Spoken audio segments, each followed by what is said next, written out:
Hey, what's up guys? Welcome back to the channel. And today I'm going to be showing off a pretty cool item from Viltrox that was initially made for the Canon C70 as well as the Red Komodo camera. And that is the Viltrox EF-RF focal reducer speed booster.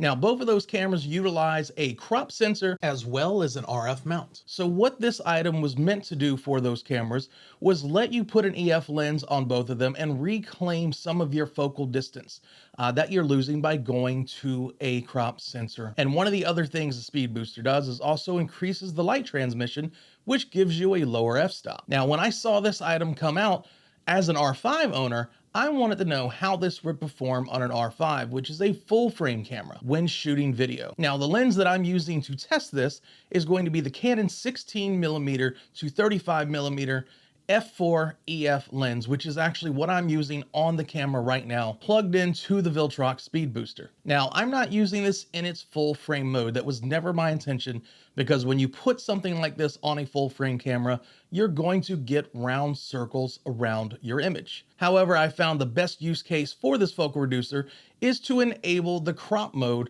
on the R5, because that's essentially going to let you do a 6K downsample into 4K, you don't have overheating issues, and it's going to crop the picture for you in video and give you an overall better image than if you were shooting it in standard 4K. The effective focal range when plugged into this reducer turns my 16 to 35 into roughly an 18 to 38 or 39. However, the better part about this is my f4 lens is now an f2.8 lens. So when I'm filming in C-Log3 like I am now, it's going to help drastically with light transmission.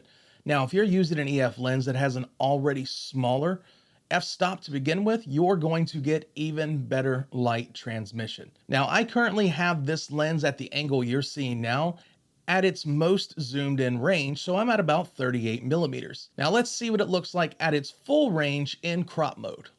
Now, even in crop mode, you're going to be able to get that same super wide angle that you would with a standard Canon adapter. All right, this is the lens wide open. Like I said, it's going to put you at about an 18 millimeter, which is not a huge loss from using it from a 16 millimeter, but you are getting that extra few stops of light now to come down to 2.8. When you're already as wide as something like 16 millimeters, that extra 2 millimeters is not going to make as big of a difference if you're using this for something like vlogging or YouTube videos like I do.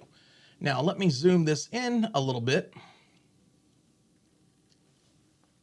And this is about 24 millimeter equivalent on the crop mode. This is where I generally keep my camera when I'm shooting videos with my standard 16 millimeter lens.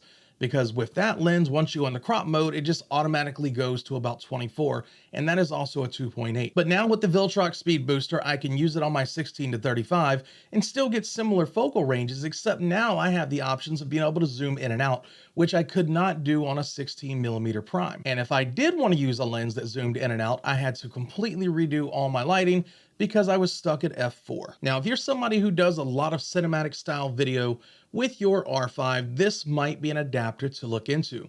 There are tons of EF lenses out there at really good prices. And if we use something, for example, like the Nifty 50, which is a 50 millimeter 1.8, you put that on the reducer, and you're still going to get about 54 millimeters out of that, but now you're going to get something close to 1.4 on your f-stop, so you can open that lens even wider. Now, you can use this in photo mode as well with the 1.6 times crop. Just keep in mind with something like an R5, which is around 50 megapixels, that drops you down to something like 17 to 18 megapixels. So if you're on an R6 or an EOS R or an RP, your megapixels will drop down much, much farther. Now, if you're doing something like headshot photography where you're not going to need as much cropping, but you just want to squeeze out a few extra stops of light, it might be a good option, but I wouldn't run out and spend $300 on this reducer just to use it for photographs. Now, this adapter will work for the R6, the R3, and the R5C, as well as the Canon R5, because every single one of them does have a crop mode. And then you can use this speed booster to squeeze a little bit more out of your EF glass that you may already have. Now, some things to note with this reducer is it does transmit all information. Your IBIS is still going to work through the lens. Your EXIF information is still going to pass through just like on the Canon adapter. It's got full metal contacts. Your autofocus is going to work like normal. In all intents and purposes, Viltrox made this adapter to work just like the Canon adapter that's out there that runs close to $600. They've also provided a USB port on the focal reducer. That way you can update firmware if they need to do any updates to make this unit run better. Now, if you guys have any questions about this adapter at all, please feel free to post down in the comments section. If you're somebody who's already using this adapter on something like an R5 or an R6, please let me know what success or failures you have had. Now, Viltrox has a full list of compatible lenses on their website, which I will link down in my description below. The current lens that I'm using, the 16-35, I do not believe that is on their list, but I can 100% tell you from using this for the past few weeks that this lens is 100% compatible with this speed booster. All right, if you like this video and you found it helpful, please give it a thumbs up as it helps the video and the channel greatly. Also, please consider subscribing to the channel for future videos like this. And with that being said, until next time.